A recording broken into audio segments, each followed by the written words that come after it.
नमस्कार सभी को। आज के इस स्त्री रोग संभाषा के सत्र में आप सभी का स्वागत करते हुए आज का हमारा विषय है, जैसे कल हमने चर्चा की थी गतवात को लेकर। इसी क्रम में कल हमने मांसगतवात को देखा था। आज हम लोग बात करते हैं जो हमारे टॉपिक से रिलेटेड रहता है, शुक्रगतवात।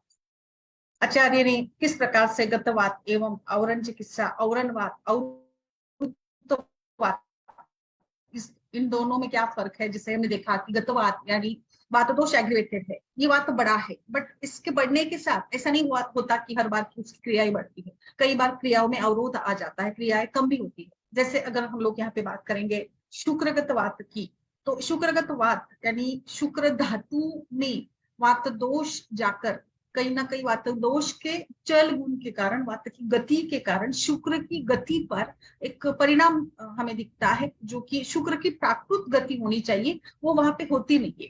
इसका कारण क्या है, इसके लिए आयुर्वेद क्या कहता है, उसकी चिकित्सा कैसे करें, इसको लेकर और कुछ क्या कल्प फॉर्मुलेशन हम लोग अलग अलग यूज कर सकते हैं, इसी को लेकर आज हम लोग चर्चा करने वाले हैं। तो बिल्कुल जैसे मैंने कल भी इसी बात पर एक ये किया था कि क्या है गतवात, ये क्या है।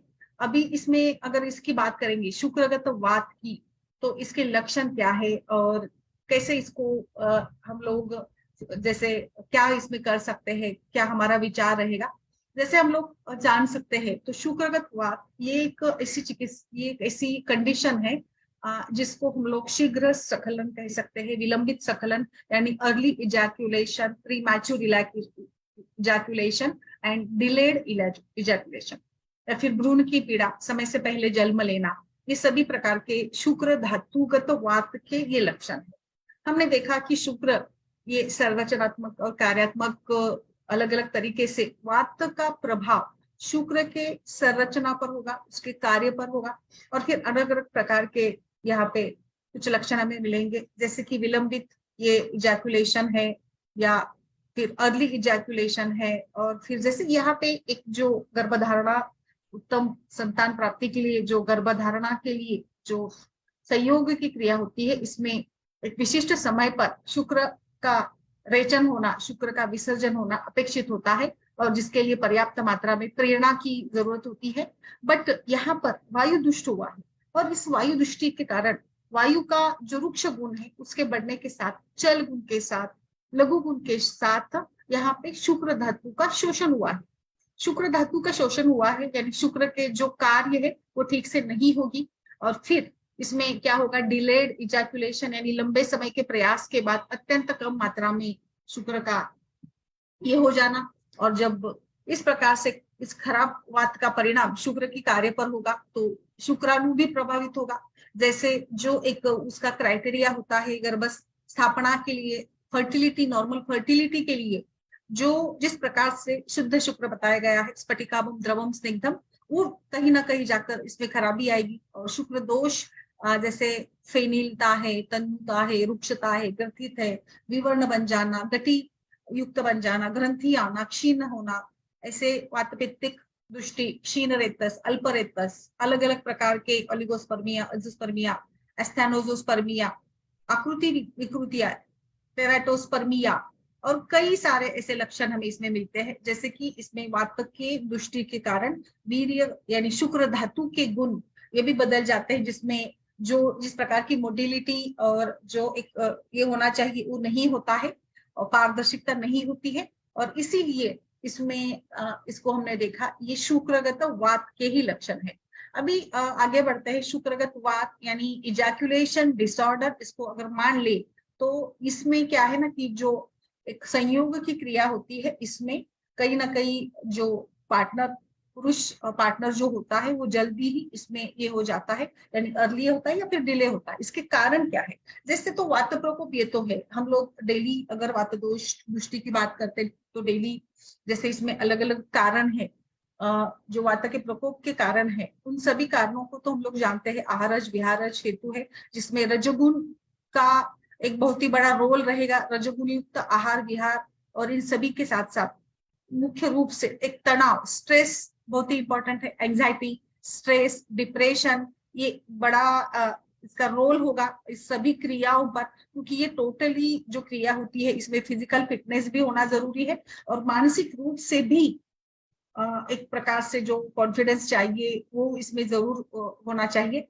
तो डिप्रेशन, एंजाइटी, स्ट्रेस जो कि रज गुण से रिलेटेड है, रिलेशनशिप प्रॉब्लम्स है और कुछ बाकी पूर्व जो भी कुछ अलग अलग आदतें मानिएगा, पूर्व अगर उसके कुछ ऐसे गलत तरीके से अब्यूज हुआ होगा, कुछ गिल्टनेस होगा, कुछ हार्मोनल इम्बैलेंसेस अगर होते हैं तो भी इसके साथ भी ये शुक्रगतवात या प्री मैच्योर इजैकुलेशन ये संभव हो जाता है। सो इसके पैथोलॉजी में साइकोलॉजिकल, न्यूरोलॉजिकल, बायोलॉजिकल, रचनात्मक, क्रियात्मक, मानसिक एंड हार्मोनल, यूरोलॉजिकल भी फैक्टर्स होते हैं जो कि इस प्रक्रिया को बाधित कर सकते हैं। इसका डायग्नोसिस कैसे करना है, इसका डायग्नोसिस बनाने के लिए प्रॉपर हिस्ट्री टेकिंग, हमें प्रॉपरली पेशेंट को समय देकर उसको अलग से बिठाकर कॉन्फिडेंस में लेकर, क्योंकि कई बार ऐसे होता है ना पेशेंट्स तैयार नहीं होते हैं हिस्ट्री देने के लिए, तो इसमें आप हिस्ट्री टेकिंग, फिजिकल एग्जामिनेशन करिएगा, ओवरऑल अष्टविध दशविध परीक्षण, साइकोलॉजिकल एग्जामिनेशन, उसका मनोभाव, उसका स्वभाव, उसके स्वभाव का परीक्षण करने के लिए उसके परिवारजनों के साथ भी आप अलग से बात कर सकते हैं। इसके साथ उसका टेस्टोस्टेरोन लेवल चेक करिएगा, अगर जरूरत है तो स्पर्म काउंट या स्पर्म के जो भी इन्वेस्टिगेशन है, मोर्टेलिटी वगैरह, उसको भी हम लोग यहाँ पर ये करेंगे। सो ये ऑलरेडी जैसे ये हमने देखा ये सारे कारणों के साथ जो इस इजैकुलेशन के साथ कई बार पेशेंट अगर आपके पास आता है इनफर्टिलिटी को लेकर और अत्यंत तनावग्रस्त होता है और कहीं ना कहीं अनसेटिस्फैक्टरी उसका बिहेवियर होता है, पति पत्नी के बीच में कुछ ना कुछ अनबन रहती है, या फिर उसका कहीं ना कहीं स्वभाव लो सेल्फ एस्टीम का या कॉन्फिडेंस अगर कम लगता है, रिलेशनशिप के प्रॉब्लम्स अगर आपको उसमें लगते हैं, तो बिल्कुल जैसे ये वहां पे हमें सोचना चाहिए कि कहीं ना कहीं वात प्रकोपक हेतु इसमें मिलते हैं क्या, या कहीं ना कहीं क्या आपको इसकी संप्राप्ति बनाने के लिए क्या फैक्टर्स मिल जाएंगे। जैसे इसमें वातदोष ही है और जो शुक्र व स्रोतस में जाकर उसको दुष्ट कर देता है, एंड बिल्कुल जो एक शुक्र की प्रवृत्ति पर इसका परिणाम मुख्य रूप से होगा, यानी शुक्र समय पर जो विसर्जित होना चाहिए वो नहीं होगा, ये डिले टाइप में होगा या विकृत तरीके से होगा, बहुत अल्प स्वरूप में होगा, जो कि गर्भधारणा के लिए जितनी मात्रा में चाहिए उतनी मात्रा में वो यहाँ पे इजैकुलेट नहीं होगा। तो आयुर्वेद की प्रोग्नोसिस, आयुर्वेद का जो दोष धातु मल की सिद्धांत है उसमें हमें इसको वात दोष, फिर शुक्र व स्रोतस एंड शुक्र धातु, इसमें ही हमें इसको बिठाना पड़ेगा। तो आगे बढ़ते हैं, इसमें लक्षण जैसे मैंने बताया ये सारे लक्षण इसमें होंगे। जैसे आज हम लोग खास करके इसी को लेकर बात करने वाले हैं, क्योंकि शुक्रगत वात में पुरुषों में ये लक्षण होंगे, तो महिलाओं में क्या लक्षण हो सकते हैं, तो महिलाओं में भी कहीं ना कहीं infertility, unknown cause of infertility ये भी कारण हो सकती है। शुक्र धातु महिलाओं में बहुत अलग तरीके से आचार्य बताते हैं, ये महिलाओं का शुक्र धातु गर्भस्थापना के लिए भले ही बहुत ज्यादा रिस्पॉन्सिबल नहीं हो, बट ओवरऑल बाकी शुक्र धातु के जो कारण है, धार्य है, संपूर्णता है, ये भी, और शुक्र का और आर्तो का भी एक आश्रय संबंध होता है, जिसके साथ आर्तो चक्र की खराबी है या फिर कहीं ना कहीं जो गर्भधारणा भी हो जाती है तो गर्भ समय से पहले गर्भ मतलब ये हो जाता है, प्रसूति हो जाती है और कहीं ना कहीं गर्भ मृत निकलना, ये भी हम लोग इसमें देख सकते हैं, इसका भी कहीं ना कहीं कनेक्शन। तो जैसे शुक्रगत वात ये महिला और पुरुषों में अगर बात करेंगे तो क्या है, बिल्कुल इसमें आर्तों की विकृतियां भी हम लोग ले सकते हैं, we can consider as a शुक्रगत वात, जैसे स्कैंटीमेंसेस है या फिर मेनोरोजिया है, यानी देखिए जैसे कि वायु की गति पे अवरोध है, वायु अत्यंत गतिमान है और इस गति के साथ वो शरीर के प्राकृत कर्म बदल देता है, फिर वो जैसे भी है, जैसे एक नॉर्मल संयोग की क्रिया होगी या नॉर्मल स्त्राव, क्योंकि वायु, अपान वायु ये शुक्र की क्रियाओं को नियंत्रित करता है, अपान के जो कार्य है, आर्तो निष्क्रमण, गर्भ निष्क्रमण, शुक्र निष्क्रमण, मलमूत्र निष्क्रमण, इन क्रियाओं पर भी धीरे धीरे इसका परिणाम होगा। जैसे अगर हम लोग यूरेथ्रा की बात करेंगे तो जैसे ये शुक्र का रेचन होता है, शुक्र का स्त्राव निकलता है, वहीं से तो मूत्र स्त्राव निकलता है बिल्कुल, और इसीलिए यहाँ वो भी हमें इसका देखना पड़ेगा, बट मुख्य रूप से इसको कारणों के रूप में विचार करेंगे प्रीमैच्योर इजैकुलेशन का, तो वहां पे खास करके तो यही है जो साइकोलॉजिकल मिसबिहेवियर या साइकोलॉजिकल कारण ही मुख्य रूप से इसमें माने गए हैं, लैक ऑफ कॉन्फिडेंस एंड एक प्रकार का तनाव या अनरियलिस्टिक एक्सपेक्टेशंस, हिस्ट्री कुछ अगर रही होगी, ये भी उसमें हो सकता है। एज पे भी डिपेंड करेगा, अगर ओल्ड एज का पेशेंट है तो धीरे धीरे जैसे शरीर की धातु में शिथिलता आती है तो वो भी वहां पे ये होगा। तो हम लोगों को अगर चिकित्सा की बात करते हैं तो मुख्य रूप से इसमें साइकोलॉजिकल थेरेपी, बिहेवियर थेरेपीज बहुत ज्यादा इंपॉर्टेंट होगी, और काउंसलिंग इंपॉर्टेंट होगा, squeeze method, stop start method, अलग अलग ड्रग्स है, मेडिकल थेरेपीज है, और कुछ अलग अलग इसका भी प्रयोग इसमें किया जाता है। हाँ, अगर हम एलोपैथी ट्रीटमेंट की बात करेंगे तो इसमें ये सारे प्रकार बताए गए हैं।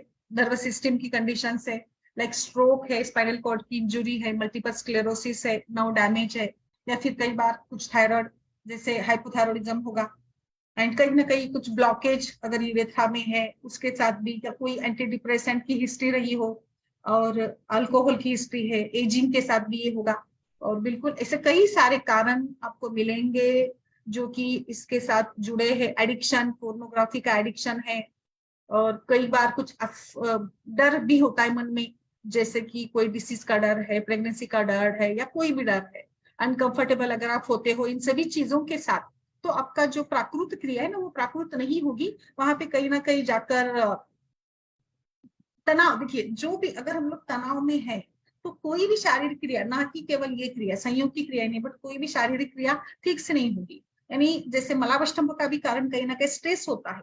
जो मल या मूत्र है जो कि प्राकृतिक गति से शरीर के बाहर जाने चाहिए, अगर वहां पे आपके मन में कुछ डर है तो बिल्कुल इस डर के कारण भी जो प्राकृतिक क्रिया है उसमें अवरोध होगा, या तो वो समय से ज्यादा समय लेगी, जो प्राकृतिक समय उससे ज्यादा समय लेगी, या फिर बहुत जल्दी भी कई बार होता है। जैसे हमने देखा मोशन सिकनेस, ये भी एक समस्या है, ये भी गति से जुड़ी है, इसमें वात का रजगुण ही है, डर मन में है, यानी बिल्कुल। तो इस प्रकार से हमें सारे टेस्ट हमने करना है। यूरिन एनालिसिस करिएगा, सीमेन एनालिसिस, टेस्टोस्टेरोन का भी आप देख सकते हो। और इसमें आपको मेडिसिन के रूप में तो बिल्कुल कई सारे मेडिसिन होंगे, हार्मोन स्पील होते हैं, एंटी हिस्टामिनिक दे सकते हो आप, एंटी एग्जाइटिक ड्रग्स का इस्तेमाल किया जाता है मोस्टली। में एलोपैथी की बात करेंगे तो इसमें ये ट्रीटमेंट प्लान होता है, काउंसलिंग और बाकी सारे प्रैक्टिसेस उनको बताए जाते हैं, थोड़े से गाइडलाइन मिलती है, दी जाती है किस प्रकार से संयोग की क्रिया में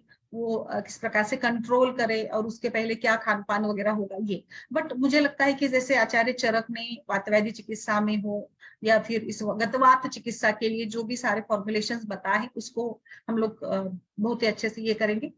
तो बिल्कुल ये सारी बातों को, और शुक्र धातु सौम्य गुण का है तो बहुत ही उष्ण गुण का आहार विहार, यानी वात के तो हेतु है ही, बट इसके साथ साथ पित्त प्रकोप भी, क्योंकि शुक्र सौम्य है एंड आर्तव अग्नि गुण का है। तो सौम्य शुक्र को सौम्यता बनाए रखने के लिए उसको प्रॉपर जो स्फटिकाबम द्रवम स्निग्धम ये जो कॉन्स्टिट्यूशन बताया उसको रखने के लिए भी बॉडी टेम्परेचर नॉर्मल होना, या बहुत ही ज्यादा गर्म चीजों का इस्तेमाल करना, सेवन करना, उष्ण तीक्ष्ण मसालेदार भोजन, टोबैको वगैरह, तो वो भी अवॉइड करना चाहिए इसमें। फिर हम लोग शुद्धि क्रिया करेंगे, शुक्र धातु को शुद्ध करना है। तो सबसे पहले तो आपको दीपन पाचन करना पड़ेगा, त्रिकटु, पंचकोल, या फिर रसपाचक दीजिएगा। शुक्र धातु का जो निर्माण है रस रक्त भाव समेत अस्थि मज्जा और शुक्र, तो अस्थि मज्जा पाचक का प्रयोग भी किया जा सकता है। लाइक उसका जैसे हमने देखा कि स्पर्मेटोजेनेसिस जो है शुक्र धातु बनता है कहाँ से, सभी धातुओं के पोषण से बनता है। तो हम लोग रसपाचक से भी स्टार्ट कर सकते हैं, और बाद में इसके वाली हम लोग अस्थि मज्जा जो है उसका प्रयोग भी किया जा सकता है। इसमें आचार्य बताते हैं कि कुछ शुक्र स्तंभन योगों का प्रयोग करना है, या फिर वाजीकरण चिकित्सा भी हमें करनी है। एंड जैसे कि ये बहुत ही कॉमनेस्ट डिसीज है, वर्ल्ड हेल्थ ऑर्गेनाइजेशन WHO में भी माना है कि जो मेल के मुख्य डिसीज होते हैं इसमें भी इसका नंबर ऊपर ही आता है बिल्कुल। एंड ये भी एक कारण होता है इनफर्टिलिटी का, बट इसको कई बार छुपाया भी जाता है। बट जैसे मैंने इसको लेकर पढ़ना चाहा तो बिल्कुल जैसे इसमें भी ये कहीं ना कहीं वात दोष, शुक्रगत वात, ये इसका कारण बन जाता है। इसको आप शुक्रावृत्त वात कहिएगा। तो क्लिनिकल रिप्रेजेंटेशन ऑफ शुक्रगत वात इज शुक्र अतिवेग, शुक्र अवेग एंड गर्भ विकृतियां या निष्पाव तवामी, यानी premature birth, application of the foetus, या जैसे मैंने बताया इजैकुलेशन डिसऑर्डर्स। तो अभी आगे बढ़ते हैं। ट्रीटमेंट में हमने देखा दीपन पाचन करना है, और क्या क्या रेमेडीज हम लोग यूज करेंगे। रेमेडीज तो बहुत ज्यादा है, आप सभी जानते हैं। इसके लिए तो काफी बहुत ही प्रसिद्ध प्रथित यश सारे फॉर्मुलेशंस भी है इसमें। एफ्रोडोसिक और शुक्र स्तंभन चिकित्सा हम लोग करेंगे, जो कि प्रीमैच्योर जो इजैकुलेशन है उसको अरेस्ट करेगा, स्तंभन करेगा। तो स्तंभन के लिए क्या देना है, आप बहुत सारे मैं कल को बताऊंगी, फॉर्मुलेशन बताऊंगी, इसके कॉम्बिनेशंस भी हम ये करेंगे। जैसे वंग भस्म है, जो कि शुक्र धातु की जो शिथिलता है उसको कम करा देगा, यानी कहीं ना कहीं स्तंभन का काम भी वंग भस्म करता है। फिर लवण भास्कर चूर्ण दिया जाता है। लवण भास्कर चूर्ण ये आम पाचक भी काम करता है। एंड ये ओवरऑल धातु के अंदर का जो अग्निमांड है और शुद्ध धातु बनने में मदद करेगा। आम्ल की बेस्ट हब है, जो कि vitamin C and vitamin C के सारे फंक्शंस के साथ साथ अम्ल की रसायन के रूप में भी है। एक टैबलेट आती है स्वप्न दोषहारी करके, उसका इस्तेमाल किया जाता है। वीर्य शोधन वटी है, जो कि शुक्र धातु को शुद्ध बना देगा। कॉन्स्टिट्यूशनल जो डेवलपमेंट है, परिपूर्णता है, वो वहां पे आएगी। आंवले का जूस सवेरे उठने के बाद, जैसे जो सवेरे का समय होता है चाय कॉफी का, उसके जगह पे अपने आंवला का जूस दीजिएगा, बहुत ही फायदेमंद रहेगा आंवले का जूस, अगर आप सवेरे उठने के बाद इसको एडवाइस करते हो तो। और इसके साथ साथ अक्कर कारा है, या फिर तुलसी के बीज, आप सिंपल तुलसी के बीज लीजिएगा। बहुत अच्छे से स्तंभन कारक, इसके ऊपर रिसर्चेस भी हुए हैं, स्तंभन कारक काम बहुत अच्छा करता है। तुलसी के बीज, अकर कारक एंड फिर मिश्री मतलब शर्करा, इन तीनों को आप समान मात्रा में इसको लीजिएगा, जो कि शुक्रगत वात के लिए एक बहुत ही अच्छा जो प्रचलित योग है इसका, ये आप इसको जरूर दे सकते हैं। ये तीनों को मिलाकर आप इसका प्रयोग करवाइएगा पेशेंट को, कम से कम 2 महीने 3 महीने तक इसको चलाइएगा। ये बहुत अच्छे से काम करेगा, है ना।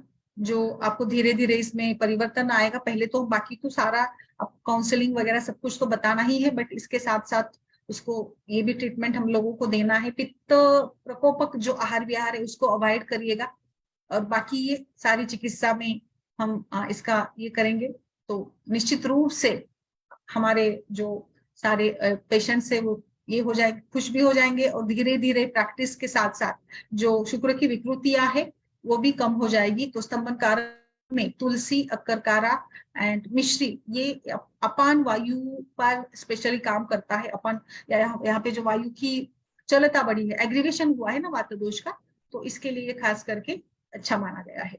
जैसे शुक्रगत वात के लक्षण में यही बताया था कि समय से पहले निष्कासन और भ्रूण का अनुचित प्रतिधारण, और या फिर वीर्य और भ्रूण के विकार, शुक्र में शुक्र की वृद्धि के कारण या शुक्र की विकृतियों के कारण।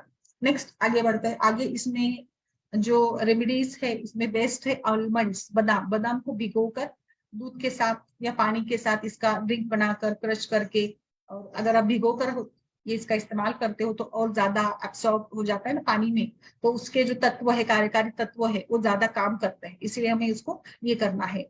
सो ड्रिंकिंग आलमंड मिल्क बहुत ही अच्छे से ये भी काम करेगा। बाकी तो आपकी जो लाइफस्टाइल है, अच्छी नींद लेना एंड एक स्ट्रेस को कम करना, जितनी आपकी मेंटल हेल्थ को आप इंप्रूव करेंगे उतना आपका ये धीरे धीरे इंप्रूव हो जाएगा। पार्टनर्स के साथ भी रिलेशनशिप को इंप्रूव करिएगा। खान पान में मधुर गुण, मधुर शुक्र मधुर गुण का है, तो शुक्र का प्राकृत कार्य हो इसके लिए मधुर गुण वाला आहार विहार, मिश्री है या शहद है, शुगर हो या बटर है, घी है, मक्खन है, इसका प्रयोग करिएगा। एक हमारे घर में मसालों में जो रहता है जायफल करके, नटमक, जो कि हम मसालों के रूप में इसका इस्तेमाल करते हैं, ये बहुत बेहतरीन से काम करता है। आपके सेंट्रल नर्वस सिस्टम को एकदम कूलिंग कामिंग इफेक्ट देता है।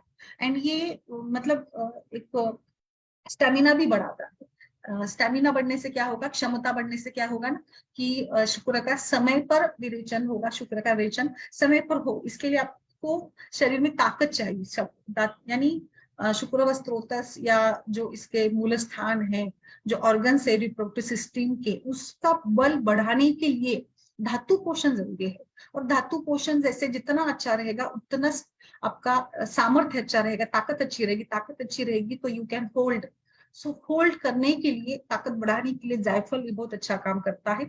तो आप इसमें गर्म दूध के साथ इसको ले सकते हैं। खान पान में भी इसका इस्तेमाल किया जा सकता है ना। फिर दूसरा है इसमें अदरक, जिंजर।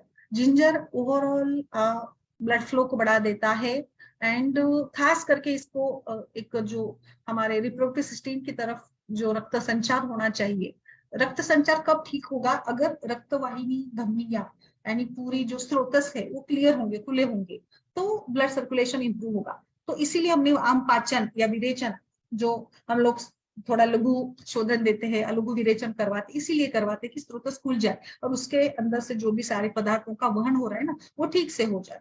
तो इसी प्रकार से अगर शुंठी देते हैं तो आम पाचन भी होगा, एंड कहीं ना कहीं जो रक्त संचार है वो भी अच्छे से बढ़ेगा। फिर आपको दूसरा इसमें बाकी सारे एक्सरसाइजेस है, और वानरी गुटी का बहुत बेस्ट इसके रिजल्ट्स मिलते हैं। आप बहुत अच्छे से ये काम करता है। आप सुपारी पाक का इस्तेमाल कर सकते हो, आम का पाक है, पेशेंट को भरपूर आम खाने को लगाइए। मैंगो आम्र पाक कल्प मिलता है, और आम्र ये भी शुक्र धातु का बल बढ़ाते हैं। मूसली पाक, सुपारी पाक, वानरी गुटी का, कपिकच्चू, एंड फिर चंद्रप्रभा वटी भी काम करेगी इस कंडीशन में। शिलाजीत काम करेगा, च्यवनप्राश भी काम करेगा। एनी कोई भी रसायन का आप इसमें यूज कर सकते हो, पिपली, आंवला और इसमें नटमक मिलाकर कॉम्बिनेशन बनाकर आप चूर्ण के रूप में दे सकते हो। बाकी एक्सरसाइजेस है, योगा है, मुख्य रूप से केगल एक्सरसाइजेस है, या पेल्विक फ्लोर, या जैसे यूरेथ्रा को, रेक्टम को, ब्लैडर को सपोर्ट करने वाले, जैसे उसका फ्लेक्जन एंड एक्सटेंशन जो होता है उसको सपोर्ट करने वाले, जो भी स्ट्रेंथ करने वाले जो भी एक्सरसाइजेस है, उसको आप बहुत अच्छे से बता सकते हो। और ये भी एक ये भी बहुत ही तरीके से काम करेगा। फिर खजूर है, खजूर वटी मिलती है, वो भी काफी बहुत ही, मैं बहुत ज्यादा उसको भी प्रिस्क्राइब करती हूँ। डेट्स खजूर, जो कि जिसमें बहुत ही एक न्यूट्रिएंट्स होते हैं, एंटीऑक्सीडेंट्स होते हैं, जो कि आपके सेक्सुअल हेल्थ के लिए बहुत ही इंपॉर्टेंट होते हैं। इसमें नेचुरल शुगर्स भी होती है, तो बिल्कुल आपका शुक्र धातु का पोषण ठीक से रहेगा और बल बढ़ेगा। धातु का बल बढ़ना भी इंपॉर्टेंट होता है इसमें।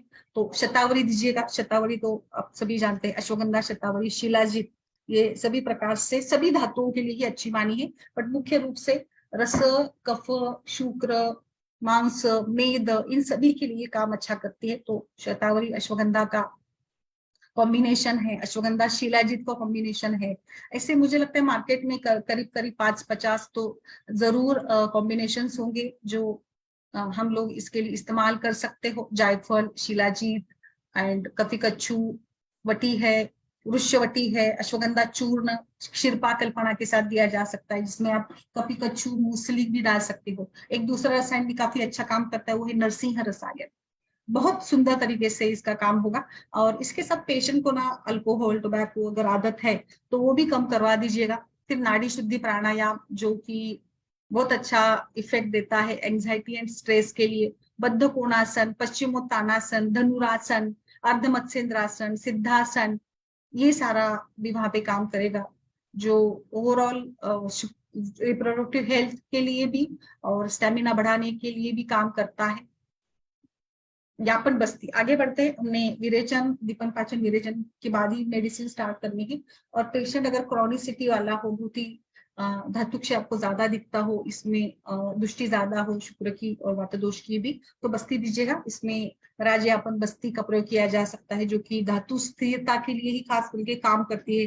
राजयापन, तिक्तक्षीर बस्ती, ब्रुहन बस्ती, मांस रस बस्ती, बस्तांड बस्ती, सभी प्रकार से वृक्ष, बल्य, वात शमन एंड धातु पुष्टि करने वाले बस्ती के योगों का आप इस्तेमाल कर सकती है, जिसमें अनुवासन आप दे सकती है। बला तेल का, चंदन बला का, बला अश्वगंधा का इस्तेमाल किया जाता है। आप पेशेंट को डेली घी, दाढ़ी मादी घृत डेली खाने को बोलिएगा। कल्याणक घृत खान पान को दे सकते हैं। पंचगव्य घृत खान पान में जरूर समाविष्ट करिएगा। बहुत अच्छे से वो भी रिजल्ट ओरिएंटेड ही है। और मुझे लगता है इसी प्रकार से हम सारी जो शुक्र धातु की जो ये है, शुक्र धातु का जो काम होता है ना, धैर्य, चवनम, प्रीति, इसको हमें एनहांस करना है। तो ओवरऑल रस धातु से काम करिएगा, शुक्र धातु का बल बढ़ाइएगा। मैग्नीशियम और जैसे मिनरल्स भी इंपॉर्टेंट है, जिंक, मैग्नीशियम का लेवल को भी काम करिएगा, यानी उसका भी लेवल प्रॉपर होना चाहिए, जो इसके लिए प्रॉपर आपका स्टिमुलेशन जो समय पर काम करेगा, इसके लिए वंग भस्म बहुत सुंदर काम करता है। वंग भस्म का तो बहुत ही रिजल्ट हमें मिलता है, जो वृक्ष रसायन भी है और ये शुक्र एंड इसका भी है, मतलब मनोविकारों के लिए भी अच्छा माना गया है। कटु रस का है, कषाय कटु है, बट फिर भी वंग भस्म ये वृक्ष एंड रसायन काम करता है। बाकी मुख्य मानसिक जो है उसका, जो भी हिस्ट्री आपको मिली, हेतु आपको मिले, उसके ऊपर जरूर काम करिएगा। कोष्ठ शुद्धि हमने कर दी है, पहले विरेचन कर दिया है, विरेचन के बाद अगर ट्रीटमेंट करेंगे तो ज्यादा बेहतर होगा इसमें। सो आई थिंक शुक्रगत वात के लिए इस प्रकार से सारी चिकित्सा हम लोग प्लान कर सकते हैं। बेस्ट कल्प हमारे पास है, मकर ध्वज है, वाजीकरण गुटिका है। ये एक्चुअली इसको ना काउंसलिंग एंड ये बहुत इंपॉर्टेंट रहेगा, साइकोलॉजिकल जो है वो। ये शुक्रगतवात ये आज का टॉपिक है हमारा, जिसको लेकर हम लोग चर्चा कर रहे हैं। एंड आई होप कि इसमें मैंने सारी जो भी बातें हैं उसको मैंने शेयर किया है। फिर आप देखकर पेशेंट को स्नेहन स्वेदन भी करा सकते हो, शोधन, स्नेहन स्वेदन। आप इसमें दूध का प्रयोग करें, पेशेंट को सोने से पहले दूध जरूर पिलाए, विरेचन से बहुत अच्छा होगा। और फिर जो शुक्र धातु वर्धक जो खान पान है उसका भी प्रयोग करें, हर्ष अन्नपानम।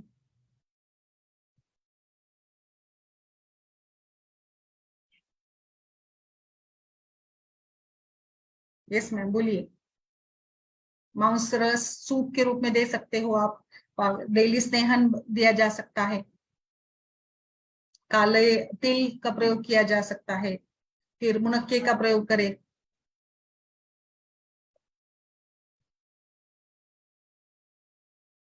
आम्रपाक, मुसली प्राक, नस्त्य किया जा सकता है। फिर जीवनीय गण के जो है जीवक, वृषभक वगैरह, इसका भी आप दशमूल कषाय के रूप में दीजिएगा, या फिर इसका आप क्षीरपा कल्पना के साथ दीजिएगा। यस मैम, बोलिए, डिस्कस करिए। डॉक्टर राय जी, आशिया जी, चित्तरंजन जी, बोलिए।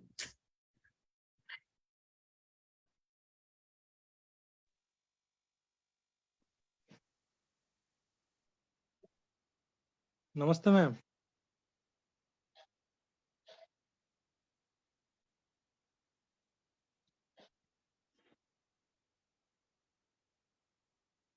मैम शिवलिंगी बीज और पुत्र जीवो कहाँ पर देंगे?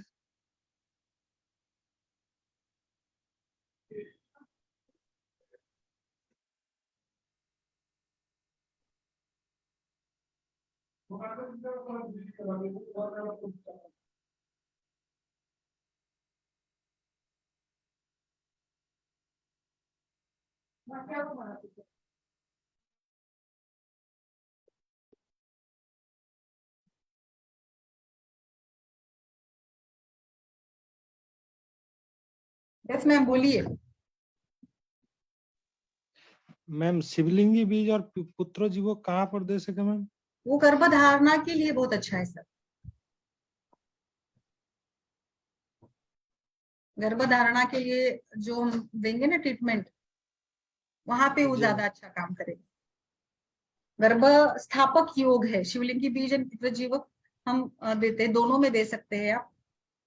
गर्भ स्थापना के लिए देंगे हैं, जैसे आप इनफर्टिलिटी की चिकित्सा प्लान कर रहे हैं ना, उसमें इसका अच्छा रोल रहेगा। जी मैम।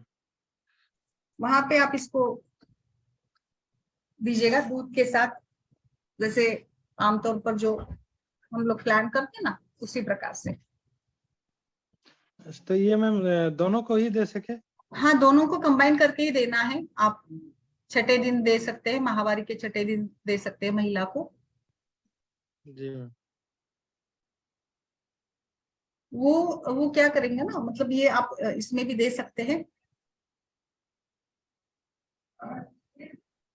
बट मुख्य रूप से गर्भस्थापना के लिए ये ज्यादा अच्छा काम करता है, शिवलिंगी ना, जी। जहाँ पे अननोन कॉज है, इनफर्टिलिटी, सारा कुछ ट्रीटमेंट आपने किया, शोधन किया, सब कुछ किया, बट जहाँ पे कुछ काम नहीं कर रहा है वहां पे गर्भस्थापना के लिए ये काम करता है।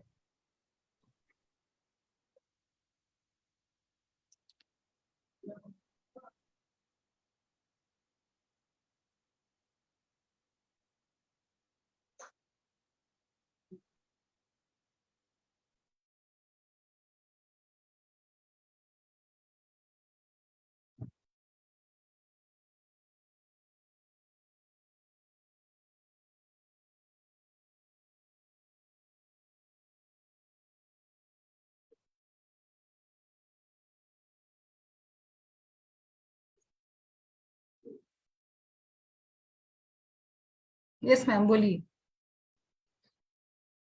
आर्शिया जी।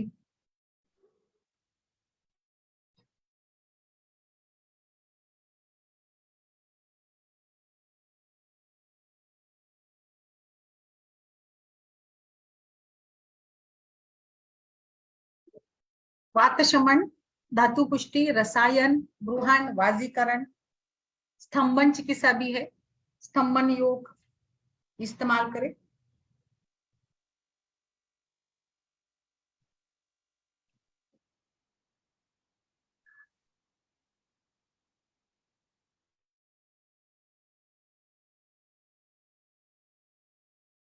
सफेद मूसली, एक शिगरू भी बहुत अच्छा है, शिगरू का आप सूप के रूप में इस्तेमाल कर सकते हो खान पान के लिए।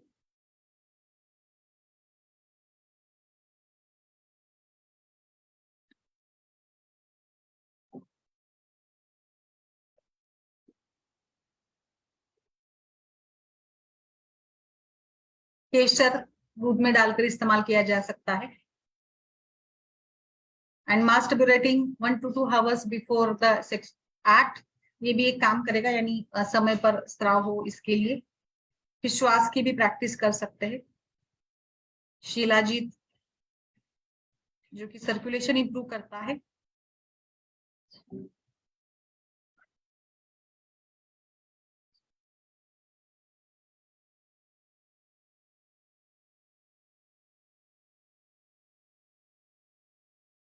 फिर खान पान में बनानाज वगैरह, एवोकाडो है, वो भी इसमें हेल्प करता है, क्योंकि बनाना में जो पोटेशियम है ना, एंजाइम, वो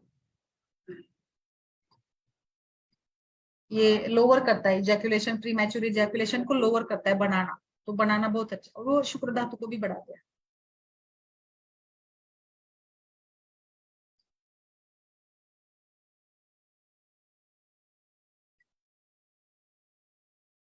यस, सो आई होप इस प्रकार से शुक्रगत वात को लेकर आज हमने डिस्कशन किया है, जिसके लिए कई सारे फॉर्मुलेशंस हैं, आप इस्तेमाल कर सकते हो इसको।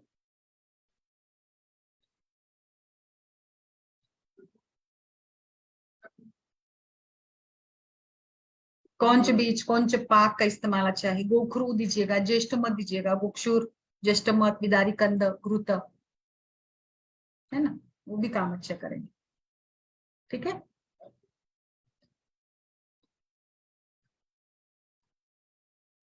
ओके।